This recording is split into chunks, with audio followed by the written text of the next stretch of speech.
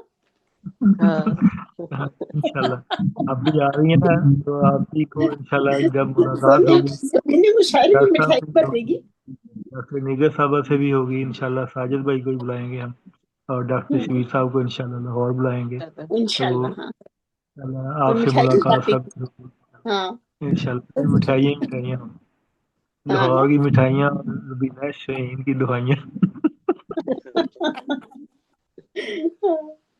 بہت چلے اللہ تکلیف خوش آباد رکھے سب کو، 2.5 کلو کے ڈبے سب پڑھے لکھے ماحول ہے ماشاءاللہ میرے کتنا اچھا۔ ہاتھ سے تشبیہ نہ دے، میرا ہاتھ بہت چھوٹا سا ہے، یہ 2.5 کلو ہاں کا نہیں ہے۔ نہیں اس کا تو آرٹسٹک ہینڈ ہے، وہ اتنی پیاری مطلب شاعرہ بھی ہے، وہ ادیبہ بھی ہے ماشاءاللہ، اس کا ہاتھ تو دیکھو بالکل یہ آرٹسٹک ہینڈ ہے اس کا۔ ہاں ابھی انہوں نے اس ہاتھ سے برگر کا درخت اٹھایا ہے۔ نہیں میں نے کوئی نہیں اٹھایا۔ نہیں میری یقین ہی نہیں آ رہا۔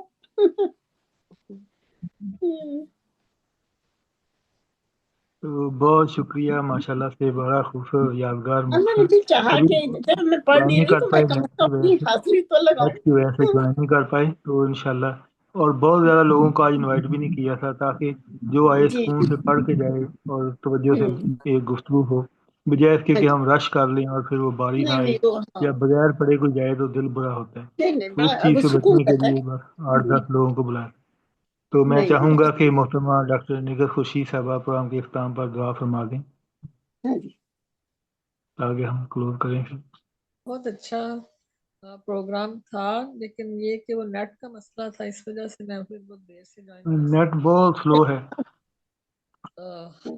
چلیں چلے اللہ آئی تو تعالیٰ تندرستی اتنا دے خوبصورت جو مین کام تھا وہ تو ہو گیا نا، کہ خوبصورت آپ نے سنائی ماشاءاللہ سے افسانہ، مین کام تو ہو گیا۔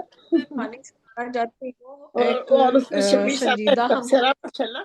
ہاں کامک کہانی اردو کی لکھی ہوئی ہے، کوئی مزاحیہ کہانی پچھلے دنوں لکھی تھی ایک اردو کی، تو وہ میں سنانا چاہتی ہوں اگلے کسی پروگرام میں، وہ سناؤں گی تاکہ مزاج ہاں ماحول تھوڑا سا چینج ہو، لیکن وہ بھی درمیان سناؤں گی تاکہ سب اسے انجوائے کریں نا کامک کہانی، کیونکہ اینڈ میں آ کے پھر وہ ایک تو لمبا ہوتا ہے تو مزہ نہیں آتا ہے، تو اردو کی ہے وہ، سب اسے انجوائے کریں گے انشاءاللہ، میں سناؤں گی۔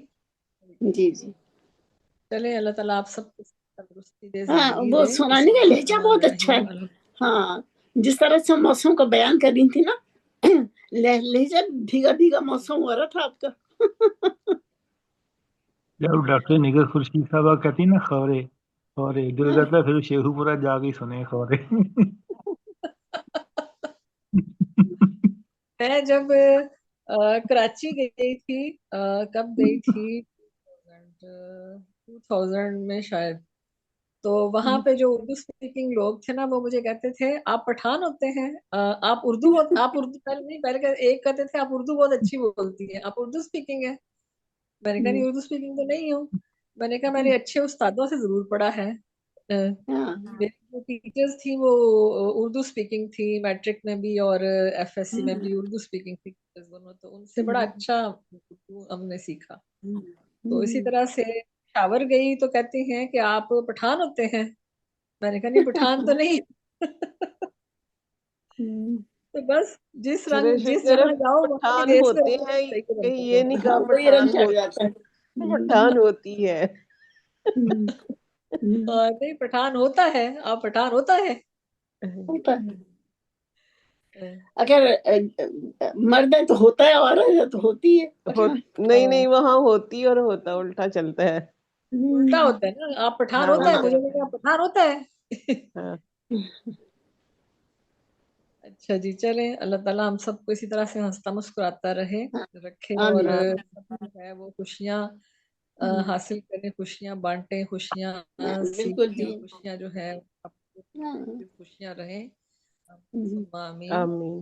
الحمد للہ رب العالمین الرحمن الرحیم مالک یوم الدین ایاک نعبد و ایاک نستعین اہدنا الصراط المستقیم صراط الذین انعمت علیہم غیر المغضوب علیہم ولا الضالین آمین۔ اللہ تعالیٰ ہمیں اس پروگرام میں جتنے بھی لوگ آتے ہیں ان سب کو، اور جو اس پروگرام کو سنتے ہیں ان سب کو صحت مند تندرست زندگی عطا فرمائے۔ آمین سبحان آمین۔ اللہ تعالیٰ ہمیں اپنے پیارے اور برگزیدہ بندوں میں شامل کر لے۔ اللہ اللہ تعالیٰ آمین۔ ہم خطا کار ہیں، ہم گنہگار ہیں، ہماری خطاؤں اور گناہوں کو معاف کر۔ اللہ تعالیٰ ہمیں صحت مند تندرست زندگی کی نعمتیں عطا کر۔ اللہ تعالیٰ آپ کو اپنے پیارے نبی کی محبت کا واسطہ، اے اللہ تعالیٰ آپ کو اپنے پیارے نبی کی آل کی محبت کا واسطہ، اللہ تعالیٰ آمین۔ آپ کو اپنے 1,24,000 پیغمبروں کی محبت کا واسطہ، اے اللہ تعالیٰ آپ کو 12 امام 14 معصوم کی محبت کا واسطہ، اللہ تعالیٰ سب کو صحت مند تندرست زندگی عطا فرما، اور ہم سب کو آمین۔ اچھے کام کرنے کی توفیق عطا فرما، اور اس پاکستان کو بھی اچھا بنا، یہاں کے لوگوں کو بھی آسانیاں دے، اور یہاں کے لیڈروں کو بھی ایسی ہدایات دے کہ وہ اس ملک کی ترقی کے لیے کوشاں ہوں، اور سب ایک دوسرے کے ساتھ مل جل کر رہیں اور ایک دوسرے کو آسانیاں دیں اور آسانیاں بانٹیں۔ وآخر دعوانا ان الحمدللہ رب العالمین۔ آمین۔